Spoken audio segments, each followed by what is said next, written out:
Hi everyone, welcome back. Today we are going to make carnivore-ish pizza. I'm saying ish just because I am using a little bit of tomato, a little bit of onion, some mushrooms, and some peppers. If you want to omit those things to make it completely carnivore, you can, but it's still very low carb. So these are the ingredients I'm using. I have some cheddar cheese, some parmesan cheese, cream cheese, as well as some fresh zesty mozzarella cheese. I have some 100% ground beef, 100% grass-fed ground beef, and then I also have some sirloin burgers that I got from our local farmer.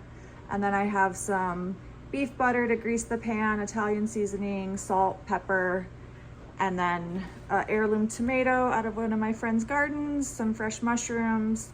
I believe this is a pepperoncini, a fresh jalapeno. So I'm gonna get ready and start getting the base of the pizza crust done, and once I get that all mixed up, I will be back. Here's my base after I mixed it up. So I have grass-fed ground beef, I put some onions, some fresh jalapenos, some fresh banana peppers, cheddar cheese, I cut up some bacon, and then garlic powder, salt, Italian seasoning. So I'm gonna press this into my cast iron skillet. You can use a pizza pan or whatever you want. I went ahead and greased the cast iron skillet with this carnivore grass-fed beef butter, just so it doesn't stick. I'm sure it won't stick anyways because the ground beef that I have is pretty fatty. So here's my pizza crust, the meat base. I pressed it in pretty thin and kind of made a well. I think this is a 10-inch skillet. So once I pressed it in, I added some more salt, some more Italian seasoning. I already had my oven preheated to 375. So I'm gonna pop this in the oven. I'll check it in 10 minutes and see where it is. And then I am going to start to brown the ground beef that I'm gonna put on top. So we're gonna do like a bacon cheeseburger pizza, I think. So I've got the bacon in the air fryer. At the last minute, I decided that that's what I wanted to do, that sounded good. So I'm gonna get this popped in the oven. I've got the bacon in the air fryer, and I'm gonna start browning this is sirloin steak burger. I'm gonna brown one of these patties and add some onion and the rest of my ingredients that I chopped up in with that burger, and that's what we're gonna top the pizza with. So I'm gonna do that, and I'll be back. This is the topping that I'm gonna put on the pizza. This is ground beef, the sirloin. I put some onions, the rest of the chopped jalapenos and banana peppers, the fresh ones. I put a little bit of mushroom, and then I seasoned it with Kinder's garlic salt. This is really good and give it some extra flavor. So I'm gonna go ahead and brown that and cook that down. My bacon in the air fryer just got done, so I'm gonna prep the rest of my ingredients for the toppings. I'm gonna chop up a little bit of an heirloom tomato. I have some fresh mushrooms.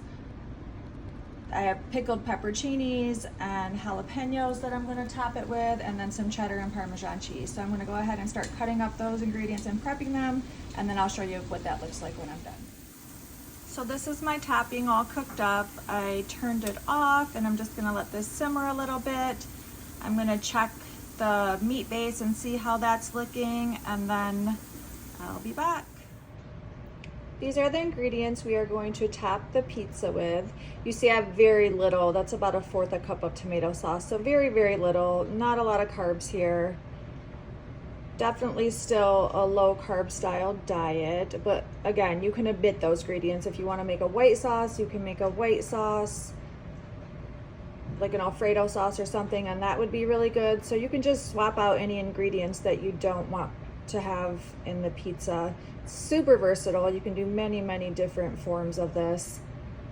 So I'm just waiting for the base to get a little bit more done, and then I'm gonna pull it out, and then I'll top the pizza and I'll show you what it looks like. I just pulled this out of the oven. It's been about 15 minutes. I'm gonna go ahead and drain the excess oil off, not because I think it's bad for you, but just because it's gonna make everything soupy. So I'll just save that and use that for later. You can see it shrunk quite a bit, which is fine. I anticipated that it would, but it does have it's a little bit of a bowl shape. You can't really tell, but the ends are kind of curled up. So let me go ahead and top this, and I'll be back. So this is what it looks like with the toppings. I didn't add the bacon yet because the bacon is crispy already, so I'm just gonna add that on top. I am actually going to put it in the oven on broil on low so all those ingredients can meld together and get like a crispy brown topping on it. Looks so good, I can't wait to eat it. You see my sous chef is waiting even though he's already eaten and he can't have any of this, but he always likes to help supervise to make sure I'm doing my job. So I'm popping this in the oven and then I'll be back to show you the final masterpiece. All right, this is fresh out of the oven. You can see the edges are all crusty and golden brown. I added the burger on it too because I had forgot after I'd stacked up all the other ingredients. You can see the mozzarella cheese is melted. I put a little bit of cream cheese on here for creaminess. That's also melted. So I'm gonna top it with a bacon and I'm gonna plate it up and then I will give it a taste test and let you guys know how it tastes. All right guys, so here it is, the finished product. I am so excited to taste this. So I just topped it with the crispy bacon. I sprinkled a little bit more of the cheddar cheese on there. It looks so good. I need to let it cool down a minute before I bite into it so I don't burn my mouth. But once it cools, I'll be back to give it a taste test and let you know what I think. So here we go. It's super cheesy, and like I said, I used a tiny bit of sauce, which you can omit.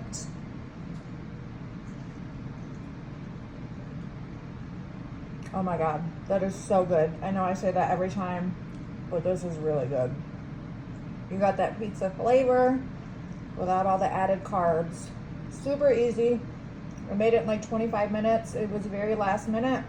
I'm the type of person that can look in the fridge and just be like, okay, what can I create? I really love to cook. I meal prep for people as well. And I typically do keto style dishes.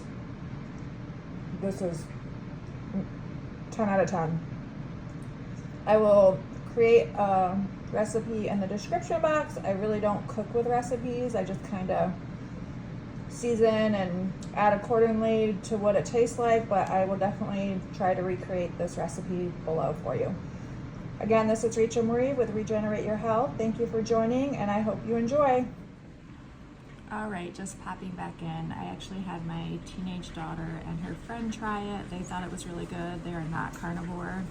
So this is just to show you that you can have variety on carnivore. You can make quick, easy meals that don't take 20 steps. To make you feel like you have some variety in your diet. We don't have to have variety, but variety is good so we don't get tired of eating the same foods. I'm a foodie. I love to eat. I love to cook. So creating these recipes is fun for me, and I also like to share them with people so you too can have different options. So if you just feel like you have a craving and you want some pizza, make this instead. It's just as satisfying, actually more satisfying, because you're getting a ton of protein. So you're not gonna overeat, you're gonna feel satisfied and satiated. Unlike with pizza, you know, you can eat a whole pizza and still feel like you want some more. So thanks for tuning in. Just remember, leading a carnivore lifestyle doesn't have to be boring and it doesn't have to be hard. Thanks and have a good day. Also, I think I'm going to make chicken cordon bleu. I'm just waiting for some ingredients to come in, and I think that's going to be my next choice. If you guys have any suggestions or something you want to see me try to create, then let me know and I'll give it a shot.